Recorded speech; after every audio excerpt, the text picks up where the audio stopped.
دا هغه ماشینونه دي چې د آلمان هیواد له لوري د خوست په میخانیکي انسټیټیوټ کې د تیرو 4 لسیزو را په دې خوا غیر فعال وو، خو په دې وروستیو کې د مجربو استادانو له لوري بیرته ورغول شول.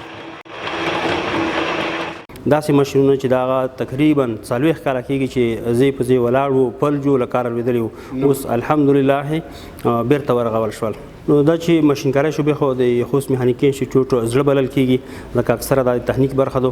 نو بعضې ماشینونه چې هغه له کاره لوېدلي وو هغه پر ځای یې ونه راواخیستې او په دې ماشینونو کې یې ولګول.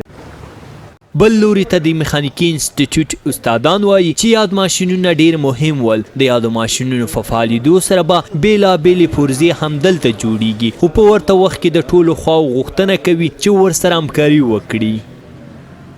د دغه نه په دا کې مختلفې پرزې جوړیږي، وینه کوم رقم پرزه چې وښایي که ګوله وي، همواره وي، بله وي، ټوله پرزې په دې کې جوړیږي، سر ته رسیږي، مختلفه وظیفې اجرا کوي. دا ماک ته خو ډېر ضرورت دی تقریبا، ځکه چې دا ماشینونه فعال کول اوس هم څه پرزې چې دي نیمګړتیاوې لري. یو ګاډ کور دی، دغه کې باید تجار او دولت نه موږ دا غوښتنه ده چې په دغه کې موږ سره لاسنیوی مو وکړي. د یادونې وړ ده چې خوست میخانیکي انسټیټیوټ په 9 بېلابېلو رشتو کې 1200 محصلین په زده کړو بوخت دي، چې په یاد انسټیټیوټ کې د محصلینو له لوري بېلابېل نوښتونه هم رامنځته شوي دي.